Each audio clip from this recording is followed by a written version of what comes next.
Hello, welcome to another episode of Black Ice 73. I am Black Ice 73. Today I want to talk about this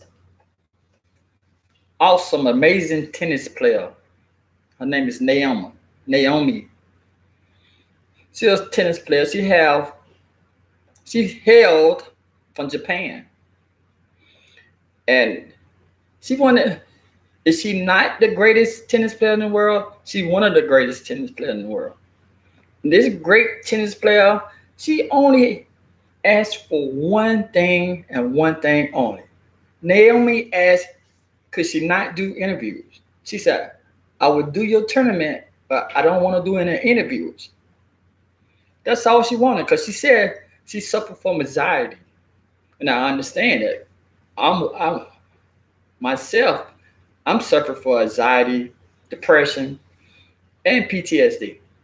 And the only thing we want to do sometimes is just let us do our job and leave us alone. That's how I am at work. My job is not as high profile as her job, not even close to it. But at my job, I just okay, man, listen to the managers. Okay, this what we're gonna do. Okay, I don't want you to say nothing else to me. It's not that I'm mean or antisocial, but like she said, I'm an introvert. I I talk to you when I want to talk to you. I'm not one of them people that be rah and just just hold conversation. Me, my maximum conversation I have with some people is maybe 3 minutes. 3 minutes is a long time for me to have a conversation with you. I don't want to talk to you. So I understand what Naomi was talking about. She said, pretty much, she said, just leave me alone. Let me go ahead and win my match, and just we'll be okay. But no, a lot of these darn reporters didn't want that. They complained saying, "Something about it's our job, and it's our obligations. She need to talk to us. We need the right." They don't care about her mental health. They're caring about what they need to report in a magazine or on the TV. They were caring about what benefit them. They didn't care about what would benefit Naomi. So Naomi, they told her, "Hey, we're gonna fine you $15,000 not to because you're not speaking to the reporters." See the thing with her, the money wasn't even a problem. 15,000. Naomi like, I made millions, so that's not a problem with me. She told him, she said, well, I know I'm gonna be fine. I know that. And I hope this money go to a charity that is needed. But with all the darn scrutiny and all the darn chitter chatter from the media and stuff, they say I'm a paraphrase. Cause she too professional to say this. She said, fuck you and fuck you too. I'm going home to take care of myself, to look out for my benefits, look out for my mental health. Yeah, they try to make a big deal out of it. And the meditation app, they said they want to pay Naomi fine, even though they plug in themselves. But they said they want to pay Naomi fine for $15,000.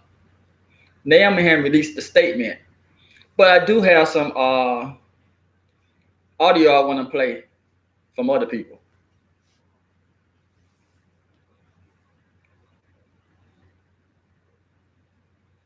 Naomi Osaka's decision to exit the French Open after revealing her battles with anxiety and depression has stunned the sports world. It was like a punch to the gut. This is exactly what I didn't want to see happen. And mental health experts hope her candor will help change tennis and other sports for the better. Her strong statement is going to have an impact, certainly on the professional tennis world for sure.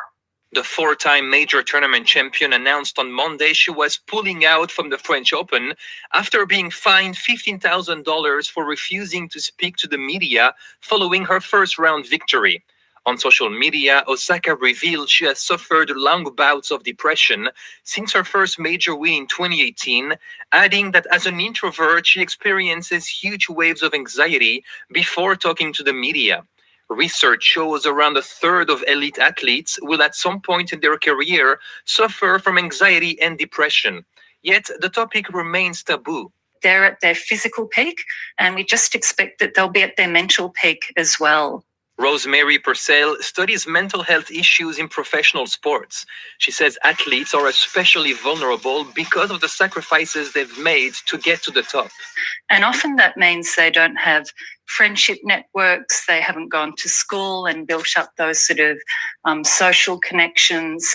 They're travelling for the overwhelming majority of the year, so they're not at home. Purcell is part of a new International Olympic Committee mental health task force. She helped set up a helpline in 80 languages for all Olympians to talk to psychologists this summer in Tokyo.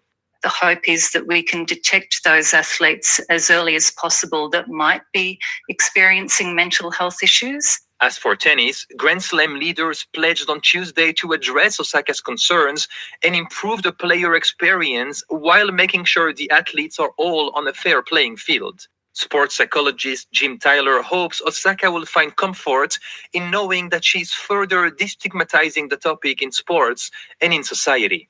More people of note having mental health issues, being open about them, discussing treatment, that makes it a little more palatable, a little more acceptable for people just in the real world to acknowledge their own challenges or in their family or in their friends. And then more importantly, to seek help. Because the fact is that mental illness can be treated. Ben Chamiso, Newsy. And the thing that made Naomi different from football players, baseball players, and basketball players, Naomi by herself. Maybe she have her coach. You know, sometimes they show her in the audience that her boyfriend come there with her. But most of the time, she by herself. She don't have nobody that she can just lean on and talk strategies or just, you know, she can get away. Because most of the time, they get a French Open. Might get a week rest. They go to another tournament. They, like they said in this video, they're constantly on the move. They don't get a chance to decompress. They have, I know people with my economic status, we'll say to ourselves, well, if I were making that type of money, I'd go to every interview. I'd do every commercial. But the thing is, we saying that because of money-wise. We'll say if we making that type of money. But we don't know all the other stuff that she had to go through. You know, we don't know the commercial obligations she got to go to, the meetings. We don't know. We can't. If we never been in her shoes or any athlete like her, we don't know what they go through. On the outside looking in, we can say, "Oh yeah, they just playing tennis. They just playing ball." No. Even you get it stressed out with tennis and golf and all this stuff in high school. Because you're not playing the game just to play the game. You're playing the game to dominate, to be your best. And then, especially in tennis, most of these young ladies and young men, they be fresh out of high school. Like, I can't think of that young lady, the black girl. She just, 16 or 17? I think this is, second or third year in pro? If she's 17, it'll be her second year in pro. That means she went pro at the age of 15. 15, I was somewhere, been a little knucklehead, playing around, chasing, you know, trying to get social status. Not the social status like y'all got now on the internet. I'm talking about social status with real people in person. So, and then on top of that, the internet. You got people on the internet in her favor. Naomi is, 22, 23? So she grew up on this internet, you know, social media. So should probably go in there and check on social media, message boards and stuff. You see some people like, yeah, I'm standing with you, Naomi. I'm standing with you. Then you got other people who like, you making this type of money. Why you just can't just go out there and talk to people? It's not simple, people. If you don't suffer through anxiety, depression and stuff like that, you won't understand how I feel. It's miserable, people. I used to be one of those happy-go-lucky people. Just want to have so much energy, just didn't want to stay in the house. But when I hit that done, when I started suffering through anxiety and depression, there's a lot of time, man, I didn't want to get out of bed. And then if I did get out of bed, I just go eat, come back to the bed. On my days off, just come back to the bed, just lay down. Sometimes out of 24 hours, I might step out the house 15, 20 minutes on my days off. Don't go nowhere. Just step out, maybe let my dogs go out there and drink some water, do their thing, eat, back in the house. That's it. You don't want to socialize with people. And on my good days, I still don't want to socialize with people. Oh, I'll be having an awesome day. I might see a cashier and like go through the routine. All right, then have a good day. That's it. Sometimes if my children, my family ain't at home, sometimes throughout the day before they get home, I might be able to say maybe 20 words all together before they get home. 20 words. People don't understand personal anxiety and stuff is something that you just can't wave away. Like that man said, mental health is treatable. It's treatable, but you can't cure it. They got the medical marijuana right now in some places. It's helping people, but it ain't curing people. The pills that they give you are the pills that they give me. Man, I got like two different type of medicine for anxiety, depression, and PTSD. It helps for a little while, just for a little while. It don't help down the long road. Because it did help down the lower road, I would have to keep on getting doing the prescriptions. And you have people I grew up with, people I met, I knew from when I was in the military, and I still socialize with them. They're like, you're not the same person. I'm not, because they knew I was like a big ball of energy. But after what took place, that jump changed my whole mindset. At that time, I ain't know nothing. I ain't fear death. I didn't. I didn't care about dying or getting killed. But when that happened to me, what happened, man, I'm one of the most cautious people now. If I leave my drink, now, for example, at work when we had lunch, the young cat had took my food out the microwave. I threw all my lunch away. I don't trust nobody besides, the people who live in my house or my children and something like that. Other than that, you take my shit. I don't even go into the darn going off like making a scene. I'm not confrontational, not at all. I just got my stuff, just threw it in the trash. I was pissed, but he like, I ain't do nothing to it. It ain't the point that you did nothing to it. Trust y'all. Just be scared of. I just don't trust them. So I can understand somewhat what Naomi going through, but I can't understand on a larger level as her. Because, like I said, this lady has to deal with sponsors. She got to deal with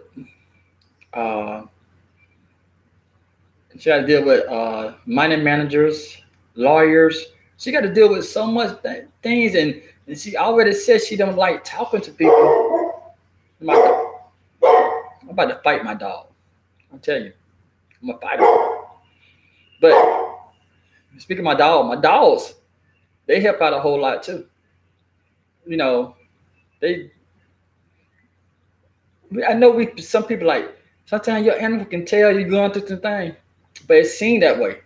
Uh, my dog can tell sometimes like this man I'm not feeling good. They just come up there and lick my hand or jump in my lap or something like that. But my dog help out a lot. When I say I'm gonna beat him up, I just be joking.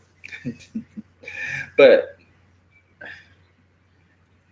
the tennis association, like Naomi did in the interview the other day, or some people did in the interview on Naomi's behalf. They're saying these tennis people are living in back in the 1950, 1930 era. You know, when you need to do the interviews for people can read it in the newspaper and stuff to get what the tennis stars or what the golf stars are saying. But now you don't need this stuff.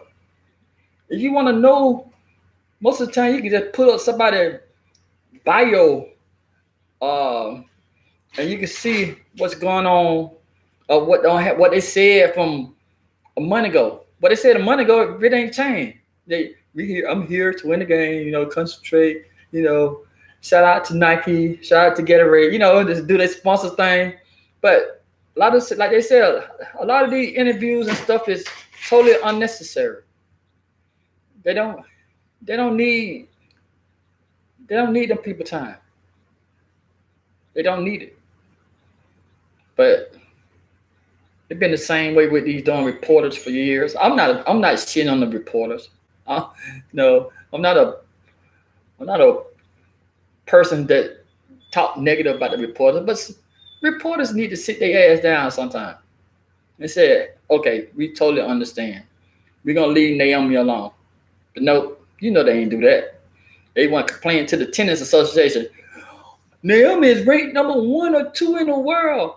The number 1 or 2 players is not access. We don't got access to the number 1 or 2 player. Man, because Naomi could have easily like, okay, I'm about to go ahead and set a budget for this shit right now. Every time y'all find me, they're gonna go over. Okay, here go the budget. She could have talked to one of her sponsors and said, I need y'all to pay my fines because I'm not going to talk to these dumb people. Because what I'm doing on the court, winning, they're going to represent your brand. You don't need me to talk to no reporter to report your brand. I got your shoes on. I got your racket. I got your drink on the sideline with me. That's all you need to see. I'm representing my brand. My brand. If I want to talk about my brand, I just get online and just talk and just say, hey, I represent this brand right here. And I want y'all to go out there and support it. You know how they shoot the line. I use this brand of armband to help keep the sweat out my eyes, something like that. You know, they can easily do that. They can easily do that now. They don't need no commercials. Oh my God. After this video, I'm gonna put my dog to bed. He deserves to go to bed. It's just like a little child. I think he's sleeping. You need to go ahead and take his midday nap. But shout out to Naomi. Oh, once she come back, I hope she go ahead and just start destroying all these doing female tennis players like she left off. And I hope she get that rest that she need. Mental health is very important. There's a lot of people who have died because people didn't want to hear how they were feeling stressed out or how depressed they was. They ain't have nobody to talk to, nobody to go to. So I hope Naomi get all the rest that she can. I hope the people chill out, let her do her thing. I hope she go ahead and go to her very private area with a gated fence and keep all the damn reporters and the paparazzi away from her. And I hope Naomi just come back when she's ready to come back and be bigger and better than what she left off. Hey, thank y'all for watching the video. Now, if you having mental health issues yourself, don't let nobody tell you you're gonna be all right. because they don't know when, how are you going to snap out of it? Go see therapists. Get a therapist and just say, hey, I need to talk to you because I can't talk to nobody else. Because a lot of things they say, man up, go ahead, you'll be all right. Just get a nap. No, you have a mental issues and you need to see somebody. There's so many hotlines now. Look at the back of your darn insurance card. Most insurance card got a hotline for saying that get them a call if you have mental health issues. If you're been to the military and just call the VA and call them and let them know you're having mental health issues. Man, don't be afraid. You can't talk to your family. Sometimes talking to a stranger is much better. That's why you have best friends too. A lot of times you can tell your best friends or strangers something that you know you can't tell your judgmental ass family. Thanks for watching the video.